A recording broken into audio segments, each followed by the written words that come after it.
Im Namen des Vaters und des Sohnes und des Heiligen Geistes. Der Friede sei mit euch. Und mit deinem Geist.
Liebe Schwestern und Brüder, der zweite Sonntag im Mai, das ist der Muttertag.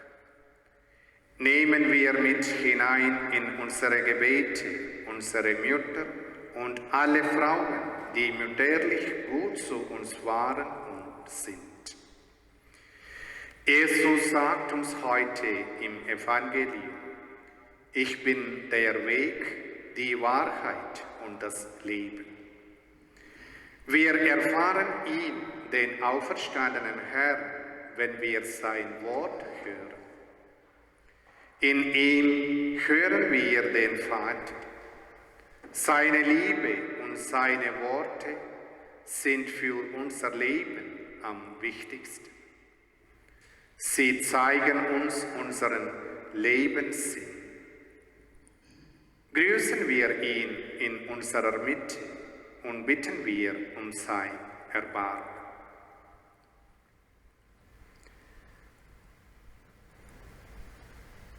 Herr Jesus Christus, du bist der Weg und die Wahrheit und das Leben. Herr, erbarme dich unser. Herr, erbarme dich unser. Du bist der Fels, auf den wir unser Leben bauen. Christus, erbarme dich uns. Christus, erbarme dich uns. Niemand kommt zum Vater, außer durch dich. Herr, erbarme dich uns. Herr, erbarme dich uns. Der allmächtige Gott, erbarme sich uns. Er lasse uns die Sünden nach und führe uns zum ewigen Leben. Amen.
Zum Leben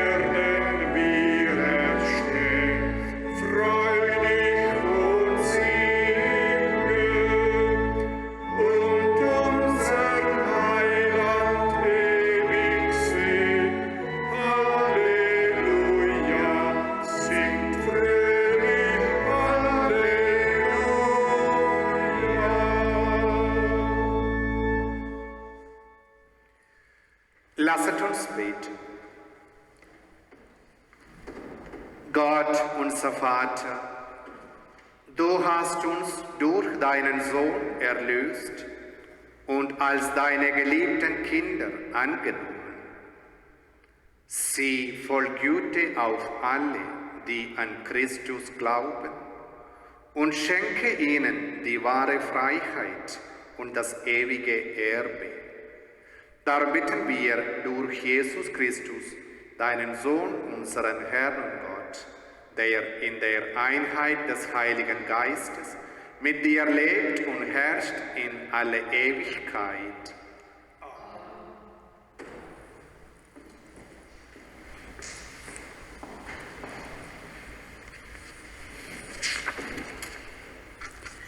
Lesung aus dem ersten Brief des Apostels Petrus. Schwestern und Brüder, kommt zum Herrn, dem lebendigen Stein, der von den Menschen verworfen, aber von Gott auserwählt und geehrt worden ist.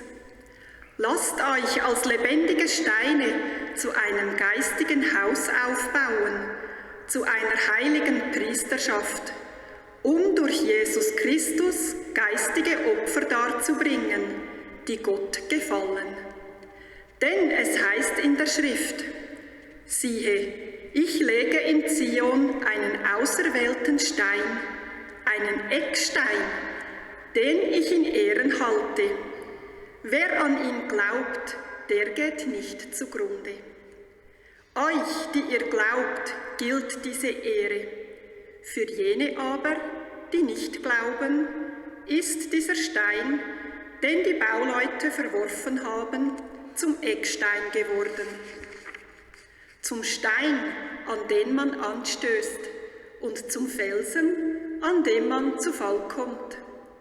Sie stoßen sich an ihm, weil sie dem Wort nicht gehorchen. Doch dazu sind sie bestimmt.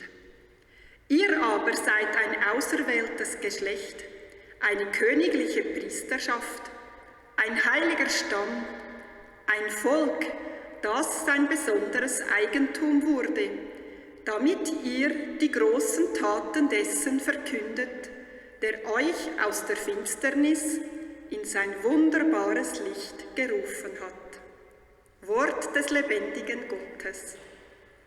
Dank sei Gott.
Ich bin der Weg und die Wahrheit und das Leben.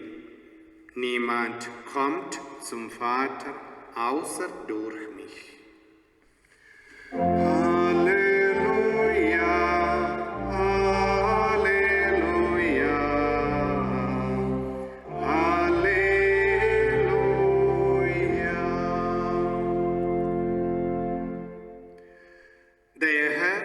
sei mit euch. Aus dem heiligen Evangelium nach Johannes.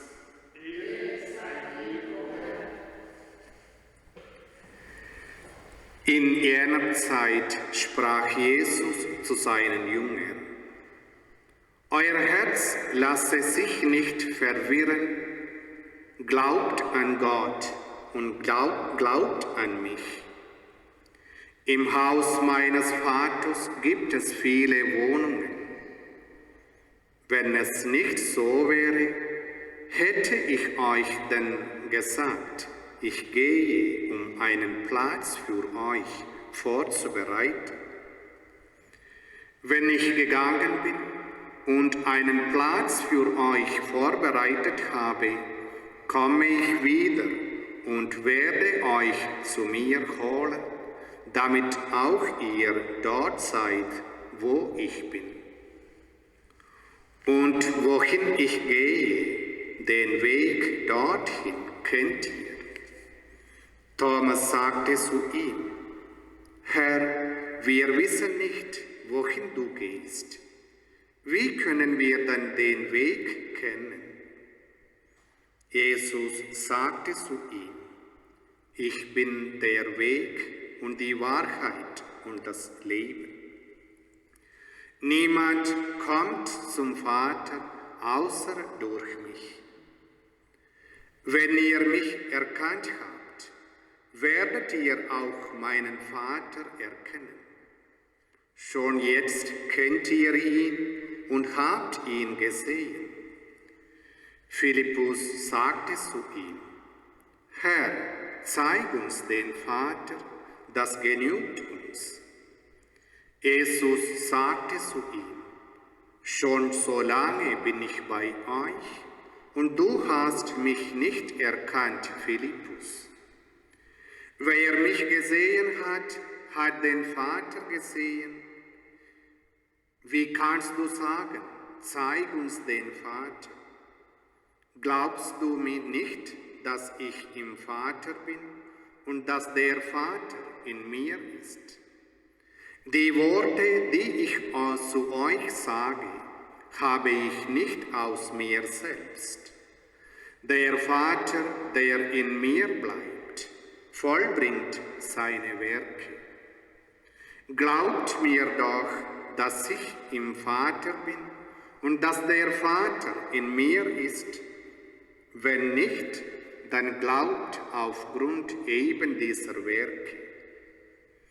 Amen, Amen, ich sage euch, wer an mich glaubt, wird die Werke, die ich vollbringe, auch vollbringen, und er wird noch größer als diese vollbringen, denn ich gehe zum Vater. Evangelium unseres Herrn Jesus Christus. Lob sei dir, Christus.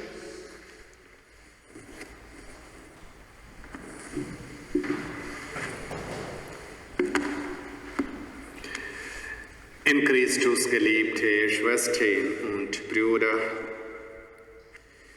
wir erleben eine schwierige Zeit im Leben. Ein Virus hat alles verändert. Alles ist ganz anders als vorher. Ein Virus legte alles lahm. Corona führte die ganze Welt zum Lockdown. Aber das Lockdown dazu führte, dass viele Menschen viel aufgeschlossener, achtsamer miteinander umgehen. Auf einmal spürten viele, wie wichtig die Menschen sind, die mit mir in einem Haushalt leben. Denn nur mit ihnen dürfte ich in die Öffentlichkeit gehen. Der Lockdown führte auch dazu, dass Türen sich öffnen, Menschen einander entdecken, als einander anvertraut in dieser schweren Zeit.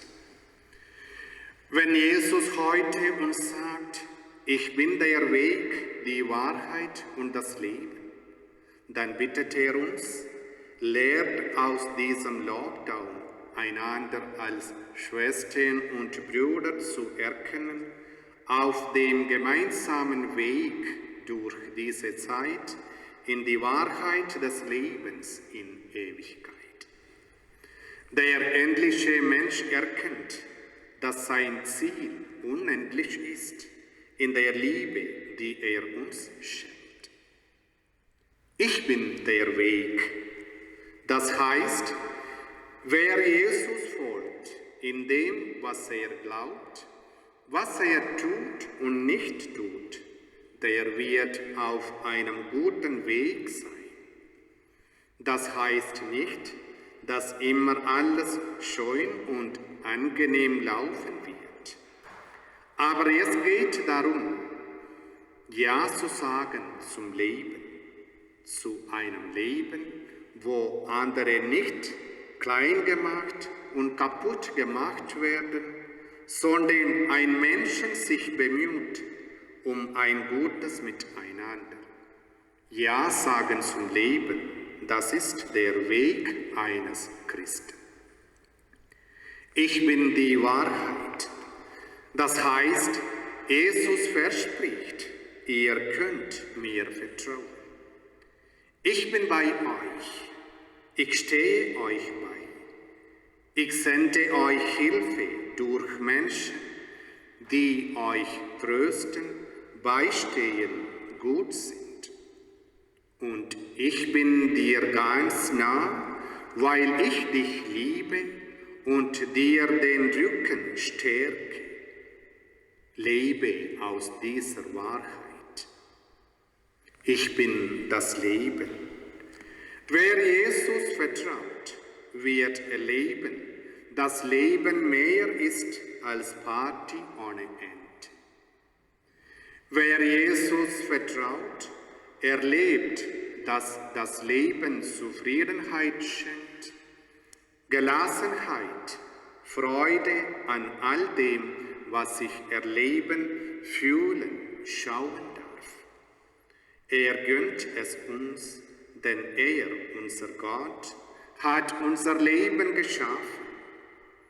Und er, unser Gott, ruht nicht eher, bis unser Leben vollendet ist. Denn wir sind seine Schöpfung, seine geliebte Schöpfung. An Jesus Christus glauben heißt vertrauen, dass Gott es mit mir gut meint, dass Gott mit mir den Weg geht, dass Gott mich führt in die Wahrheit des Lebens und dass Gott mein Leben liebt, meine Auf und Ab, meine Sehnsucht und Verzweiflung, meine Freuden und meine Leidenschaften, all das, was mich ausmacht. Amen.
wir unseren Glauben. Ich glaube an Gott, den Vater, den Allmächtigen, den Schöpfer des Himmels und der Erde, und an Jesus Christus, seinen eingeborenen Sohn, unseren Herrn, empfangen von dem Heiligen Geist,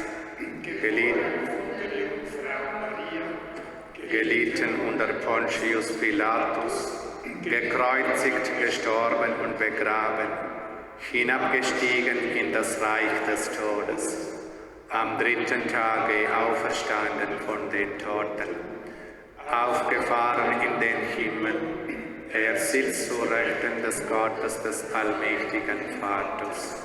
Von dort wird er kommen, zu richten die Lebenden und die Toten. Ich glaube an den Heiligen Geist, die heilige katholische Kirche, die Gemeinschaft der Heiligen, die Vergebung der Sünden, die Auferstehung der Toten und das ewige Leben. Amen. Jesus Christus, Weg, Wahrheit und Leben, dich bitten wir. Erneuere deine Kirche durch Menschen, bei denen du zu Hause bist. Wir bitten dich, erhöre uns. Segne alle Mütter und gib den werdenden Müttern deinen besonderen Schutz. Wir bitten dich, erhöre uns. Stehe ihnen bei, die an Corona erkrankt sind und die Corona-Kranke pflegen und betreuen. Wir bitten dich, erhöre uns. Nimm Wohnung in den Herzen aller. Mache Hoffnung den Kranken und sei nahe den Sterbenden. Wir bitten dich, erhöre uns. Führe unsere Verstorbenen heim zu dir und schenke ihnen auf immer eine Wohnung in der Fülle deiner Herrlichkeit. Wir bitten dich, erhöre uns. Jesus Christus, Weg, Wahrheit und Leben, dich preisen wir jetzt und in Ewigkeit. Amen.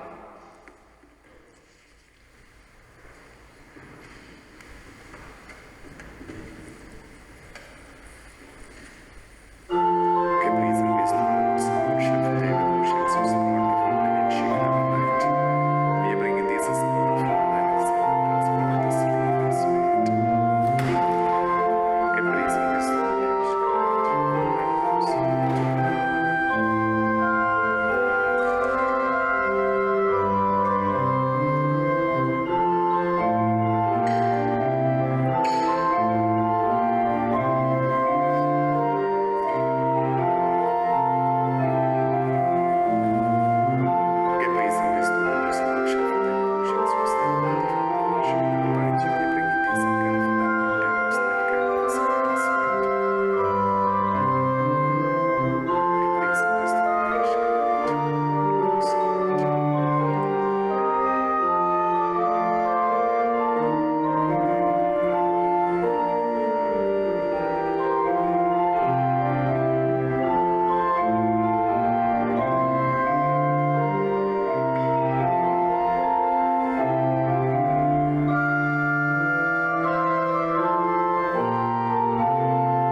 Lasset uns beten.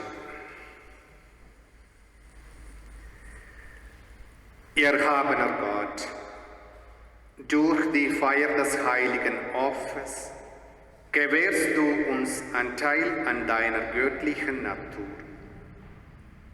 Gib, dass wir dich nicht nur als den einen wahren Gott erkennen, sondern unser ganzes Leben nach dir ausrichten. Darum bitten wir durch Christus, unseren Herrn. Amen.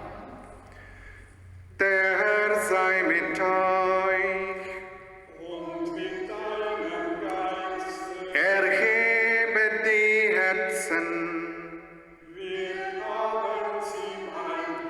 lasset uns danken dem Herrn, unserem Gott. Das ist würdig und recht. Wir danken dir, Vater im Himmel, und rühmen dich durch unseren Herrn, Jesus Christus. Durch ihn erstehen die Kinder des Lichtes zum ewigen Leben. Durch ihn wird den Gläubigen das Tor des himmlischen Reiches geöffnet. Denn unser Tod ist durch seinen Tod überwunden. In seiner Auferstehung ist das Leben für alle erstanden. Durch ihn preisen wir dich in österlicher Freude und singen mit den Chören der Engel das Lob deiner Herrlichkeit.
Ja, du bist heilig, großer Gott.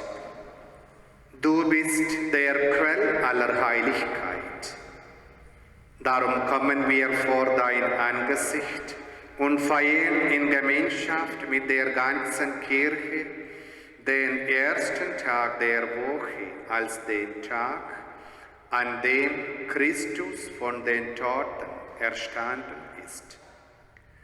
Durch ihn, den du zu deiner Rechten erhöht hast, bitten wir dich.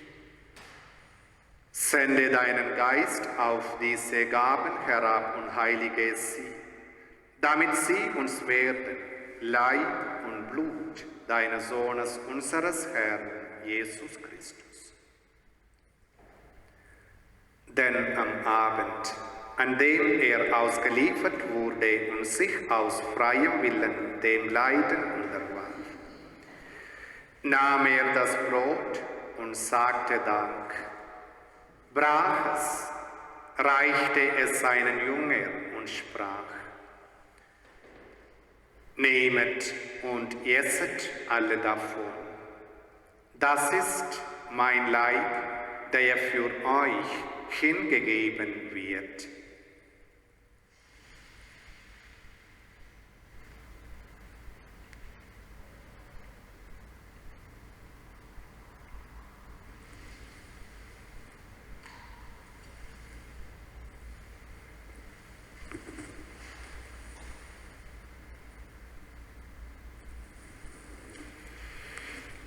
Ebenso nahm er nach dem Mahl den Kelch, dankte wiederum, reichte ihn seinen Jüngern und sprach, nehmet und trinket alle daraus. Das ist der Kelch des neuen und ewigen Bundes. Mein Blut, das für euch und für alle vergossen wird, zur Vergebung der Sünden. Tut dies zu meinem Gedächtnis.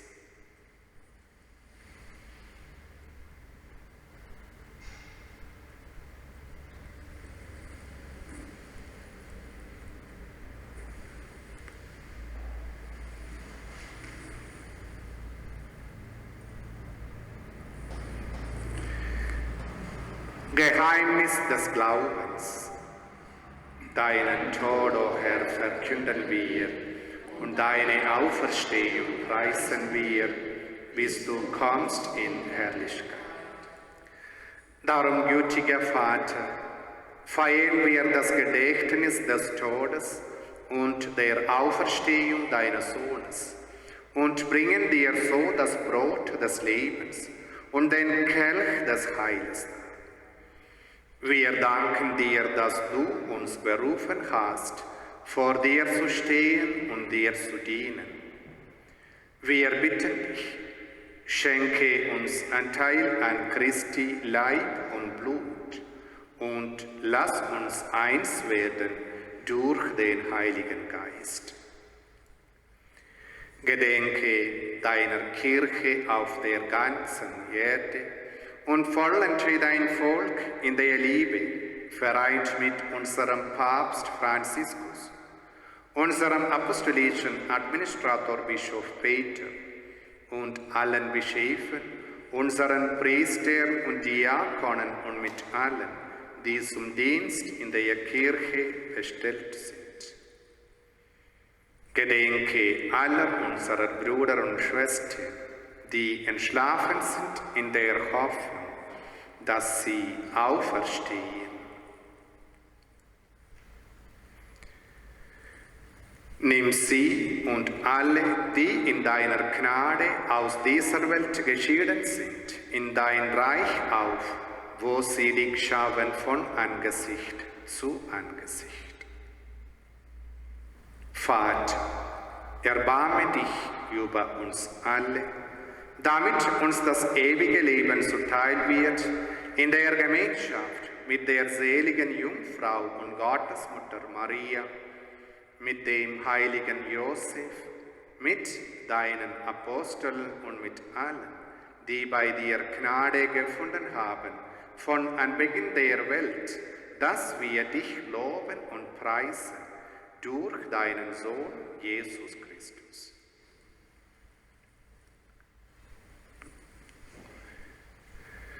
Durch ihn und mit ihm und in ihm ist dir Gott, allmächtiger Vater, in der Einheit des Heiligen Geistes, alle Herrlichkeit und Ehre, jetzt und in Ewigkeit. Amen.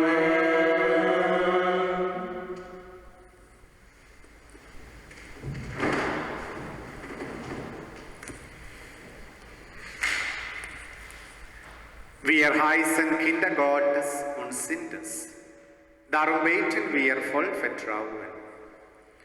Vater unser im Himmel, geheiligt werde dein Name, dein Reich komme, dein Wille geschehe, wie im Himmel, so auf Erden. Unser tägliches Brot gib uns heute und vergib uns unsere Schuld, wie auch wir vergeben unseren Schuldigen. Und führe uns nicht in Versuchung, sondern erlöse uns von den Bösen. Erlöse uns, Herr allmächtiger Vater, von allem Bösen und gib Frieden in unseren Tagen. Komm uns zu Hilfe mit deinem Erbarmen und bewahre uns vor Verwirrung und Sünde, damit wir voll Zuversicht das Kommen unseres Erlösers Jesus Christus erwarten. Denn dein ist das Reich und die Kraft und die Herrlichkeit in Ewigkeit. Am Ostertag trat Jesus in die Mitte seiner Jünger und sprach den Friedensgruß. Deshalb bitten wir. Herr Jesus Christus, du Sieger über Sünde und Tod, schau nicht auf unsere Sünden, sondern auf den Glauben deiner Kirche und schenke ihr nach deinem Willen Einheit und Frieden. Der Friede des Herrn sei alle Zeit mit euch. Und mit deinem Geist. Lamm Gottes, du nimmst hinweg die Sünde der Welt, erbarme dich uns. Lamm Gottes, du nimmst hinweg die Sünde der Welt, erbarme dich uns. Lamm Gottes, du nimmst uns hinweg die Sünde der Welt. Gib uns deinen Frieden.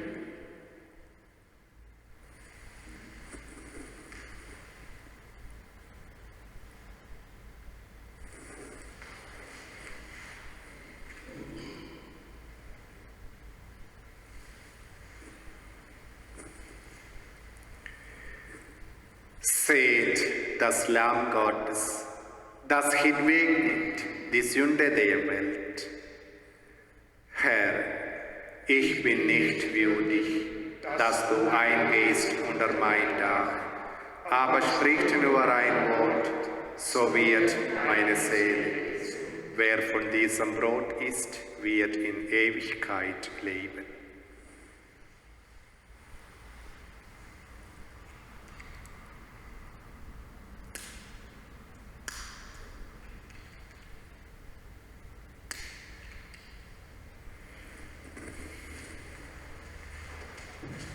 Der Leib Christi. Der Leib Christi. Der Leib Christi.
Lasset uns beten. Barmherziger Gott, höre unser Gebet. Du hast uns im Sakrament das Brot des Himmels gegeben, damit wir an Leib und Seele gesunden. Gib, dass wir die Gewohnheiten des alten Menschen ablegen und als neue Menschen leben. Darum bitten wir durch Christus, unseren Herrn. Amen.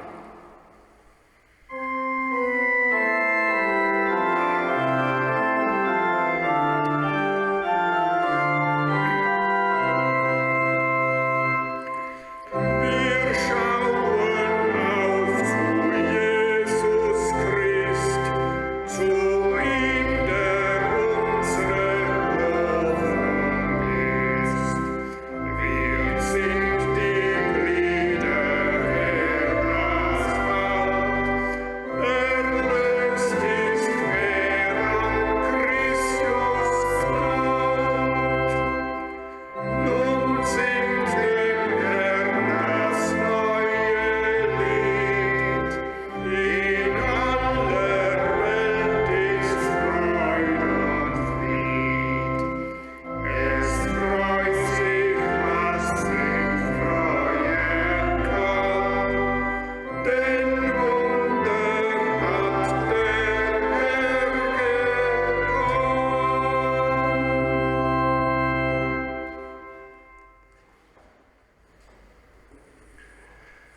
Der Herr sei mit euch. Und mit deinem Geist.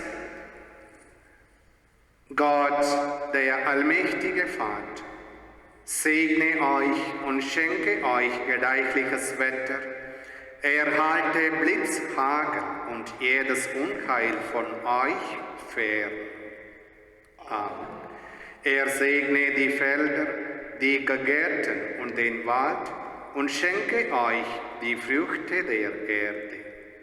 Amen. Er begleite eure Arbeit, damit ihr in Dankbarkeit und Freude gebraucht, was durch die Kräfte der Natur und die Mühe des Menschen gewachsen ist. Amen. Das gewähre euch der dreieinige Gott, der Vater und der Sohn und der Heilige Geist. Amen.